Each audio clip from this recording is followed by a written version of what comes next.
Hi, everybody. Welcome back to Back History Podcast. I'm your host, Angela Buffington, and I have a special guest today. Tad B is here with me today. Hi, Tad. How you doing, Angela? Happy to be on your show here. It's an honor. I'm Thad Bonduras. It's not short for Thaddeus, by the way. It's just a parents' poor attempt to anglicize a Greek name. And the last name is just like James Bond, Uris. What's what I always have to tell them at the bank, at the restaurant, everything. But Thad B is fine. That's why I'm glad Aquarius puts posts our names like that. And, So tell me, what brought you into the music? How did you get into the music scene as a young child or well, an adult? Or always liked music, and kind of casually liked music when I wanted to. In seventh grade, I wanted to get in band, and I really wanted to play the trombone. And my dad said, "No, you got to take a different elective. You're not going to take the band. You only get two electives." I said, "Okay." And then come eighth grade, he says, "You can get in band." I said, "Great." So I signed up for band. Three boys get called into the principal's office one morning on the intercom. We were supposed to meet with Mr. Offer, the band director. He says, "Guys, sorry, you didn't enter band in seventh grade. I can't have you enter band in eighth grade." I was crushed, but not too crushed, because I started developing a real thirst for hearing music on the radio. I was just totally obsessed with the British invasion, Beatles, and Me everything too. that came. Yeah, I mean, that was just such a fine era of music writing. And I thought, well, maybe I'll be a drummer someday. So I'd get my mom's wooden spoons, go out on the patio, beat whatever I could beat. And then we took a vacation one summer. We went all up the eastern seaboard, and I had a cousin that lived in Harrisburg, Pennsylvania. He played in a band. He had a real expensive Gretsch, green guitar. Ooh, man, my cousin's a real heavy. I'd never met him before. And he says, "I'll tell you what, here's the guitar I started on." And it was a very cheap Stella guitar, but it was the greatest gift I ever got. Thanks. So I come back to San Antonio, which that's where I was raised. And meanwhile, two of my friends had started messing around on guitars. So we decided we were going to all start messing around on guitars together. A different friend of mine says, "Look, if you want to learn, you go out and buy this Mel Bay book called Guitar Chords, and buy some sheet music." He says, "You don't have to be able to read none of that stuff that's on there. Just look at the words and the chords." I said, "Okay." So I started doing that, and I just started picking things up fast and discovered that I could pick up a lot of things by ear, chord-wise and everything. And I never had a teacher. There just weren't any around there that thought that I was good enough to go to. If you can imagine that, I got to be good enough to go to a teacher. But that was my mindset was. But anyways, kept playing with my friends, and we formed a band. I was a rhythm guitarist, singer, because I was the best singer in the band, and that tells a lot about them. But I kept singing for a lot of years, and I, as a matter of fact, I fronted bands in consequent years for a long time. And the sad part is, in the last 15 years, I kind of did. That was an instrument I didn't play every day, so I've lost a lot of my good singing voice, a lot of my vocal range, because I was always primarily interested in playing. But anyway, I kept playing in the garage bands with my buddies, and then I discovered the blues. Once I started playing the blues, my playing took a quantum leap. I started being able to do anything that was classic rock stuff at the time, and I started making a living down there. There were 5 active military bases during the Vietnam War, and every one of them had NCO clubs, basics. When the basics would come in, they would have a big hall for them to that we would play to on. So it wasn't unusual for us to play Skylark Hall, play for these guys that just got their heads shaved, and they wanted to hear some rock and roll. And then at night, go to the NCO club, where they wanted to hear "Girl from Ipanema." Yeah, I used to love that song. I still do. I still do. And the thing is, I was fortunate enough to start hanging out with somebody before then that just taught me like one note samba by Antonio Carlos Jobim. And I learned all the chords, just memorized them. I didn't know what the heck I was doing, but I kept practicing and practicing. So I never had problem with any chords from that point on, like playing them or hearing them like a lot of my buddies did. So I was able to blend in and once I got my first weekend gig at one of the NCO clubs and with this newly formed band I was in, and we played a two-nighter there, and I made $40 a night. I says, you know how long that would take me to earn that money after taxes at Orange Julius? So, I remember Orange Julius too. Boy, howdy, you're going back down memory lane. Yeah. So goodbye Orange Julius at that point. And I kept on gigging, and I went through college down there, and before I decided to move up around here. But I'd gotten one job, save up some money I working at a computer assembly plant, which I didn't know what I was putting together. Saved some money, came up here, and entered University of North Texas. It was NTSU at the time. At the time, yeah. At the time. And they didn't have anything to do with the guitars. You just go get a registration. What's your instrument? Guitar. You scum. And they'd sign you up anyway. And I started just hanging around with some people and playing and stuff and taking my courses and learning a lot about music, which I was taking and applying to the guitar. I was really bad about practicing piano, and I was really intimidated about. I'd messed around with piano before I got up there, but man, you get up there and you hear some guy that's practicing Rachmaninoff in the next practice room that he's been studying since he was 4, and I guess I won't practice these Steely Dan chords in here. I guess I'll leave them alone. So I applied everything that I was learning to guitar, even orchestration and counterpoint, and I'd studied some classical guitar before I came. I'd take one semester of classical guitar down there before I came up, and all that influenced me, and I did get a job. If you remember the old San Francisco Steakhouse, remember? I do that. Remember the girl? I got a job as a bartender there. You know who trained me to be a bartender in one afternoon? The girl that swung on the swing. I didn't go to bartending school.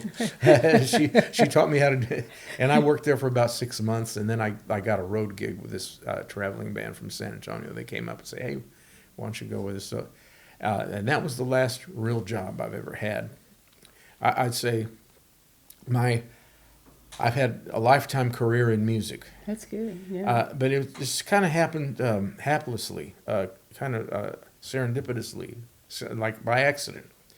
I got a teaching job at this music store, and I wound up. Which music store? It was called Hammond Music in Denton. Okay. And it was owned by one of the drum TAs in North Texas, Charlie Hammond, God rest his soul. And I taught there for about 7 years while I was in and out of going to school. Was it 7 years? Yeah, it was, till he closed, the place closed down. But I was making more money than the owners or the managers there. And not only that, but I was getting more students than everybody else that was trying to teach guitar in town. I wasn't trying. I thought, well, okay, I can do this. And then it just became apparent to me that, well, I must be good at this. People keep coming. And that eventually had morphed into me moving to different places and have my own place of business, teaching guitar around Denton, until I finally took a big leap and got a big place, and had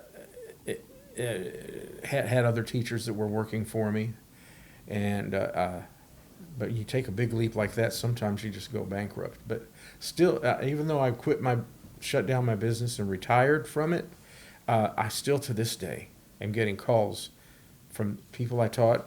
Teach my son, teach my grandson. It makes me feel really old. And I have a little place that my former business partner lets me use. And at the same time, simultaneously, parallel universe here, I kept on gigging. I was a band leader. I used to book all the rooms in the West End and around DFW, and even like around here, places like the Jube, if you remember that. Mm-hmm. It was all cover band stuff.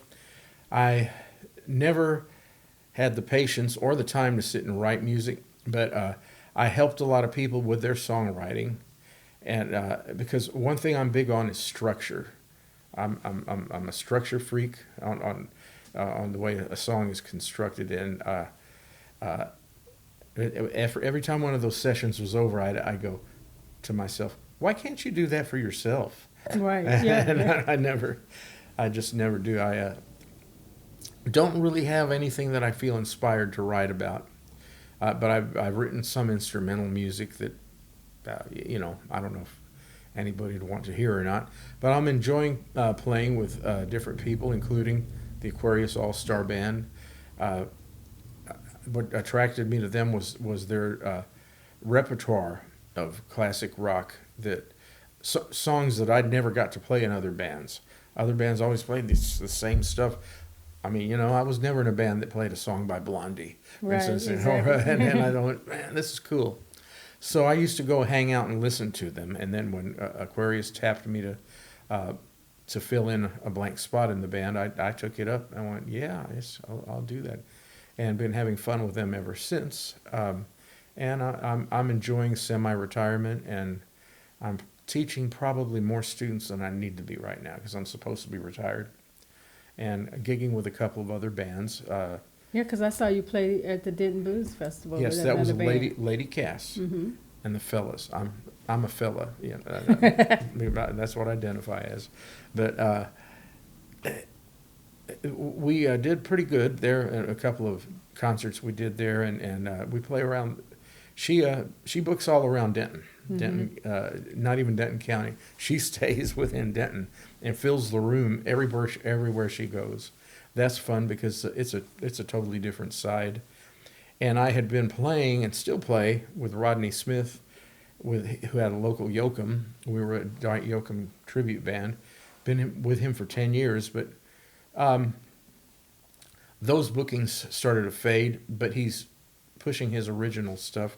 I had recorded 3 albums with him. See, I can't write, but I love to record and help be part of a bigger picture there of somebody else's music.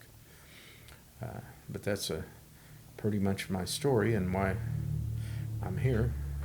That's why you're here, huh? So how do you balance? So you say you're retired. So what you just teach students all the time, or do you not do all the time? I limit my hours. Okay.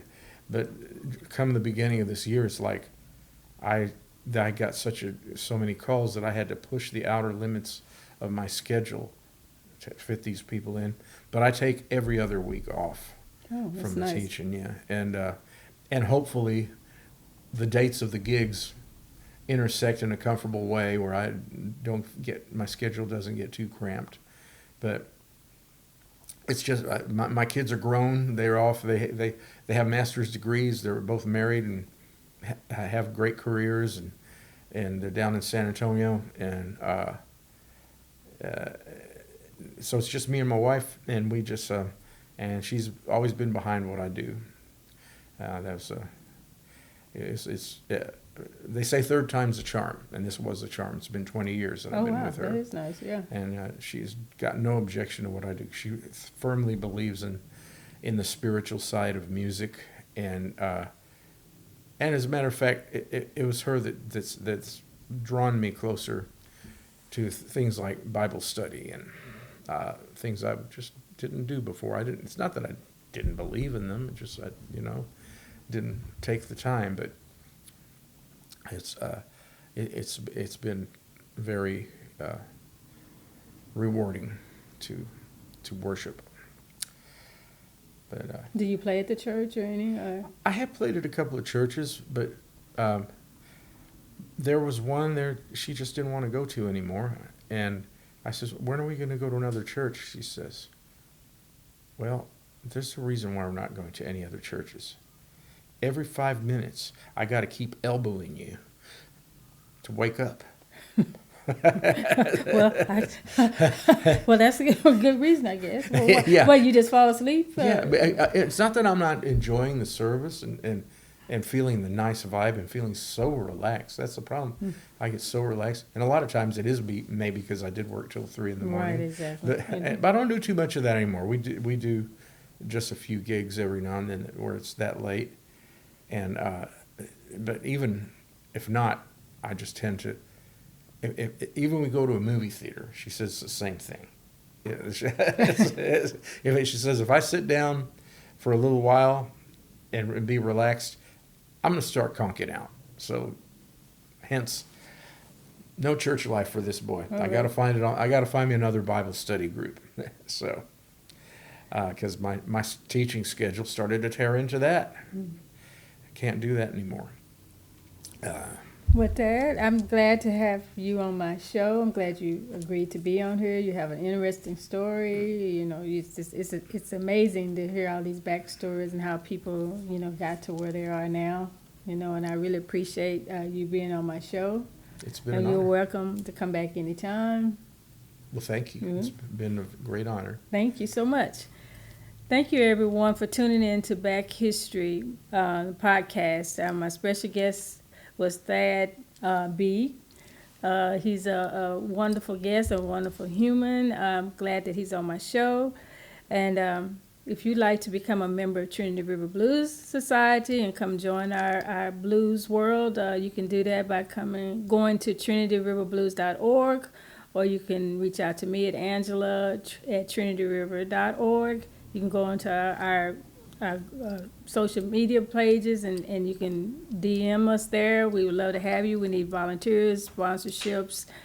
And we also like to thank my sponsors, that's bomb.com and Trinity River Blues Society. See y'all next time.